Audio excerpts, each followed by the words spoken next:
Welcome to your deep dive. Today, we're going to Pakistan, to the heart of their political scene. It's pretty dramatic stuff. Trying to free the former Prime Minister, Imran Khan. We've got 3 articles from the Associated Press you sent us. They tracked this whole thing as it happened, and, well, things get pretty intense. Oh, yeah, for sure. This is one of those situations you just can't look away from. What I find fascinating is how these articles show us how much this struggle is impacting everyday life. It's not just some political game, This is real life in Pakistan. Yeah, and right away, the articles throw you right into it. I mean, this isn't your average political rally, right? We're talking roadblocks made of shipping containers and internet shutdowns, like strategically cutting people off. So Imran Khan, former cricket star, becomes prime minister, and now he's been in prison for over a year, over 150 criminal charges. A lot. His supporters, mostly from the Pakistan Tehreek-e-Insaf Party. The PTI. Right, the PTI. They're saying these charges are all political, just a way to get him out of the picture, and they're trying everything to get him released. Oh, they are fully committed to this. They've been organizing these massive rallies, huge crowds, trying to march on the capital, Islamabad. Even Khan's wife is part of the movement. Wow, that's serious dedication. But the government, from what I'm reading, they're not exactly rolling out the red carpet for these protesters. No, not at all. Crackdown's a good word for it. It's been pretty harsh. We're talking roadblocks, and not just your average barricades. They're using shipping containers, mass arrests of Khan supporters, and, get this, they've even detained members of parliament. Wait, hold on. Shipping containers, Yeah. That's a new one for me. And what's with the internet shutdown? Why would they do that? Well, it's a tactic we see more and more these days. Governments trying to control the flow of information, disrupt communication so it's harder for protesters to organize, harder for information to get out about what's happening. So control the narrative. I see. So the government is using everything they can to stay in control, but what are they saying? What's their justification for all this? They're playing the security card big time, especially with the president of Belarus visiting. The articles highlight this threat from groups like the Pakistani Taliban, who've been getting more active lately. And the government's also saying these protests are hurting the economy, that they could turn violent. Right, so both sides have their talking points.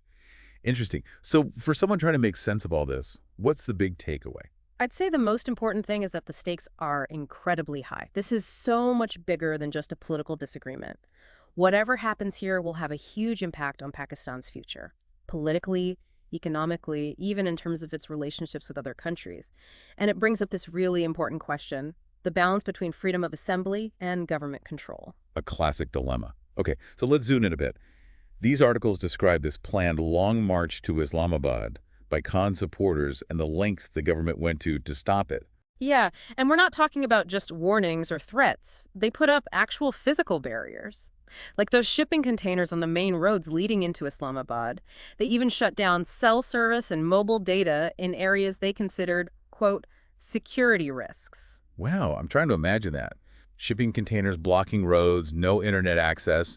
That must have been a huge disruption for anyone just trying to, go about their day. Oh, absolutely. The articles talk about those challenges. People's travel was messed up, businesses were disrupted, and with communication down, even basic stuff like online banking, ride-sharing, food delivery, suddenly it's all impossible. Wow, so it really hit home for ordinary people. Speaking of which, there were those mass arrests of Khan supporters, too. One article said Pakistani police arrested something like over 4,000 of Khan's supporters, even before the rally was supposed to happen. They even arrested 5 members of parliament. 5 members of parliament. That's crazy. That's a lot of people. And it's interesting, all this happening right when the Belarusian president was visiting. Is that common? Using events like that as an excuse to, crack down on dissent. Well, if you think about it, it's not that uncommon for governments to, tighten security when you have these big events, especially with international figures involved. Right, but it does make you wonder, could it be a way to silence opposition? Exactly. That's the debate, right? Is it genuine security or a power play? The government said it was all about protecting people and property, but Khan's supporters saw it as a blatant attempt to crush their movement. That balance between security and free expression, again, seems to be a theme here. And it's not just about expression. The articles also talk about the economic fallout from all of this. Yeah, the government was quick to point out the protests were hurting Pakistan's economy, which was already trying to recover from a recent crisis. Some economists estimated losses in the billions of rupees. So you've got political turmoil, economic instability, and this potential for violence, all feeding into each other. And then you add the Pakistani Taliban to the mix, which the government also used to justify their actions. So they're using security concerns, economic impacts, the threat of violence. How are Khan's supporters countering those arguments? They're pushing back hard. They're emphasizing their right to peaceful assembly, which is protected by the Constitution. They say the government's just trying to suppress dissent, using fear to maintain control. They also insist that the charges against Khan are completely fabricated, purely political. So a classic clash of perspectives. The government focused on stability and security, while Khan's supporters are all about the right to protest, freedom of expression. Sounds like a pretty tense standoff. And to make things even more interesting, you've got the upcoming elections in Pakistan. How this whole thing plays out will definitely have a big influence on the outcome. So it's not just about what's happening right now. The stakes are really high for the future of Pakistan. The articles also mention the police using tear gas to break up the crowds. And Khan's supporters, they actually tried to fight back against the tear gas. They were burning trees to disrupt the effects. Burning trees. That sounds chaotic and dangerous. Yeah, it definitely shows you how risky things get when tensions escalate like this. Okay, so we've covered the context, the key players, the government's crackdown. But what about Imran Khan himself? Where does he stand in all of this? How's he reacting? Well, he's still in prison, serving multiple sentences. A lot of appeals have been filed, and some convictions have actually been overturned, but he's still stuck because of other pending cases. His legal team is fighting hard, saying he's innocent, that this is all politically motivated. So he's kind of in legal limbo. Hard to say how it's all going to play out. It really is. What happens with these legal proceedings will have a huge impact on Khan's future and, by extension, on all of Pakistani politics. So a lot of unanswered questions. Will he be released? What's going to happen with these marches? And what about the elections? To really get a handle on all of this, I think we need to rewind a bit. Go back to Khan's rise to power. Look at the events that led to his arrest and understand who's opposing him and why. That's where we'll pick up in part 2 of this deep dive. Yeah, good point. It's not just about what's happening now, but the bigger picture, the history that got us here. Exactly. So stay tuned for part 2, where we'll dig into Khan's political career, his policies, those accusations that landed him in prison. To be continued. We'll be back with part 2 of our Pakistan deep dive. This story is far from over, and we'll keep digging to see where it goes from here. All right, so let's take a step back for a second and trace Imran Khan's path to power. How did he get to this point? It's actually a really interesting story when you think about it. You know, the intersection of sports, politics, and power. It's not every day you see a cricket star turned politician. What a transition. Do the articles say anything about what might have led him into politics in the first place? Well, you got to start with the 1992 World Cup. I mean, he captained the Pakistani cricket team to victory. Talk about a national hero. Millions of Pakistanis totally idolizing him. You could say that really laid the foundation for his political ambitions. Makes sense. Name recognition, charisma.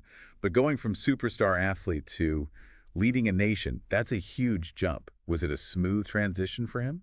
Not quite. He founded his party, the PTI, back in '96, but it took a while for him to gain any real traction. So what was his message? What was he promising the Pakistani people that finally resonated with them? He positioned himself as a populist leader, someone who understood the everyday struggles of the people. His big promise was to fight corruption, which he saw as the root of all of Pakistan's problems. He had this vision of a new Pakistan, a strong economy, social justice, and independent foreign policy. Sounds appealing. Yeah. Big promises. Did the articles talk about how successful he was in actually delivering on those promises once he was in office? It's tricky. It's a mixed bag. He did make some progress in certain areas, like reducing poverty and improving healthcare, but his critics say he didn't live up to a lot of those big promises. Yeah.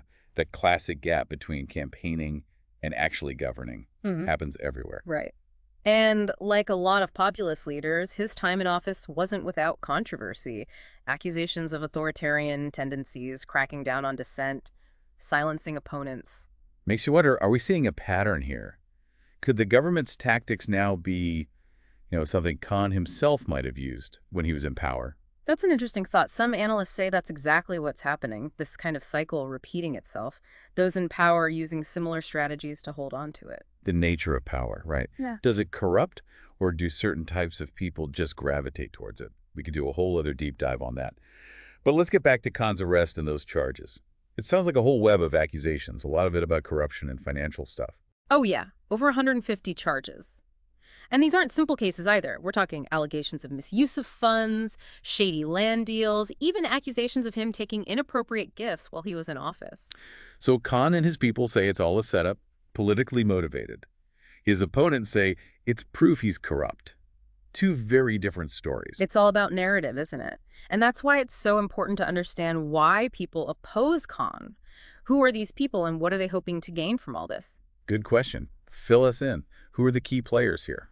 Well, you've got the old guard, the traditional political elite, what some people call the establishment. They've been in power for a long time, and they see Khan as a disruptor, someone who's messing with their status quo. The outsiders shaking things up.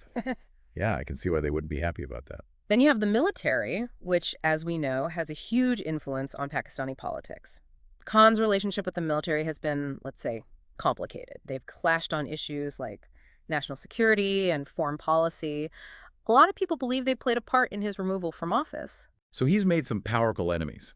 This is a high-stakes game he's playing. Oh, absolutely. And remember, Pakistan has a history of military coups and political instability. Things can shift very quickly. Yeah, it feels like we're watching a powder keg about to explode. And with these elections coming up, must be a lot of tension. For sure.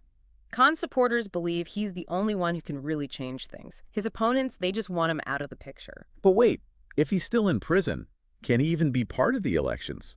No, that's the big question, isn't it? Yeah. There's a chance he could be barred from running, or even that his entire party could be disqualified. We'll have to see how it all unfolds. Man, talk about escalating things. This whole situation is so multi-layered. We've got internal political battles, economic concerns, and now you're saying the international community is watching all of this closely too. Definitely. What happens in Pakistan has global implications. Lots of countries are invested in seeing a stable Pakistan. So what's the international take on all this? Are they picking sides? It's a mixed bag. You have some countries who've expressed concern about the crackdown on dissent, while others are staying pretty quiet. There are calls for dialogue, a peaceful resolution. But who knows how much influence they really have? This deep dive has been really eye-opening. We've gone way beyond the headlines. We've seen the historical context, the political dynamics, the social forces that are shaping this moment in Pakistan. It's complex stuff. A little unnerving, honestly. And that's why it's so important to dig deeper into these things. It's easy to get lost in the daily news, but to really grasp what's happening in Pakistan, you need to look at the bigger picture. All right, so we've covered Khan's rise to power, his time as prime minister, the charges against him, and the motives of his opponents. What's the bottom line here? What does all of this mean for Pakistan's future? That's the million-dollar question, and I wish I had a simple answer. The truth is, it's so volatile right now. So many possible outcomes. It's kind of like trying to predict the weather, so many factors at play. No crystal ball predictions then. Well, I can't predict the future, but we can definitely identify some key things to watch for. How do Khan's illegal battles go? How does the government respond to the protests? And what about the military? The role they choose to play, these are all crucial factors. They'll help us understand what path Pakistan might be headed down. It reminds you that politics is rarely simple. It's messy and unpredictable, and the stakes are high. Absolutely. And in part 3, we'll actually explore those potential outcomes in more detail. We'll look at those different scenarios that could play out in the coming months and years and try to unpack what each one could mean for Pakistan. All right, keep us in suspense. We'll be back with the final chapter of our Pakistan deep dive. It's not over yet, folks. We'll keep digging to see what happens next.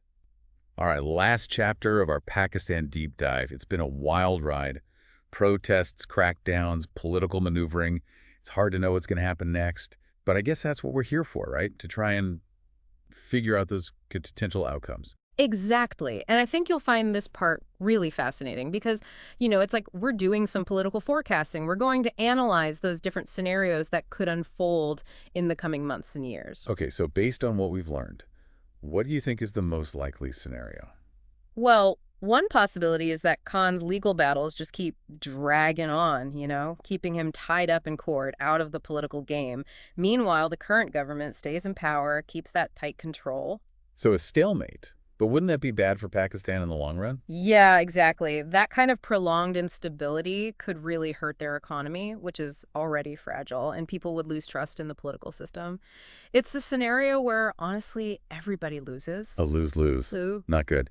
Okay, so what about the opposite? What if Khan is released? Could that happen, and what would that look like? Oh, it's definitely possible. If he's acquitted in some or all of these cases, it could clear the way for his return to politics. Imagine that comeback. Oh yeah, that would be huge. Rallies, celebrations, maybe even a boost for his party in the elections. But wouldn't his opponents try to stop him? Of course. They'd see him as a major threat. They might try to discredit him, maybe even come up with new charges. It would be a real political showdown. So Khan's release could either calm things down or make things even more intense. Talk about a cliffhanger. Anything else we should be thinking about? Well, there's the wild card, the Pakistani military. Remember, they've intervened in politics before. A coup. How likely is that based on these articles? I wouldn't say it's the most likely outcome, but it's not impossible. If the situation gets really out of control, the military might feel like they need to step in to restore order. Wow, that would be a major turning point. What would that mean for Pakistan? Probably international condemnation, maybe even economic sanctions. It would definitely raise questions about democracy in Pakistan, and of course, it would have a huge impact on the Pakistani people. It makes you realize just how fragile their political system is and how much influence powerful groups like the military can have. So each of these possibilities has its own challenges and risks. It's a lot to think about. I know what you mean. It really highlights the complexity of the situation. It's going to take careful consideration and smart decision-making from everyone involved to navigate this. So for those of us who are trying to follow along, what should we be watching for in the next few months? What are the key things? A few things come to mind. First, keep an eye on Khan's legal cases. Any big rulings could change the whole political landscape. So the courts are a big factor. What else? Watch what the government does. Are they going to keep cracking down, or will they try to be more conciliatory, find some common ground? Yeah, that's a big one. Their strategy could either make things better or worse. Exactly. And then, of course, we can't forget about the military. If they start getting more involved or change their stance, that could be a sign of things to come. Like a high-stakes dance, right? Yeah. Everyone's watching everyone else, and one wrong move could have big consequences. And don't underestimate the Pakistani people. They've shown time and time again that they're resilient, that they want change. Ultimately, their voices and their actions will be crucial in shaping the future of their country. Well, this has been an incredible deep dive. I feel like I have a much better understanding of what's happening in Pakistan. We went way beyond just the headlines to understand Imran Khan's story, the different forces at play in Pakistani politics, and all those possible scenarios that could unfold. And it's important to remember this is just one chapter in a much longer story. What happens in Pakistan will continue to impact the region and the world. It's a good reminder that even events happening far away can affect us all. Staying informed and engaged is so important. So that's it for our deep dive into the situation in Pakistan. We hope you found it informative and thought-provoking. We'll be back soon with another deep dive. Let us know what topics you'd like us to explore. If you enjoy our daily news podcast and want to stay updated, don't forget to hit the subscribe button and turn on the bell for notifications. Your support really helps us bring you the latest news every day. Thanks for tuning in, and we'll see you in the next episode.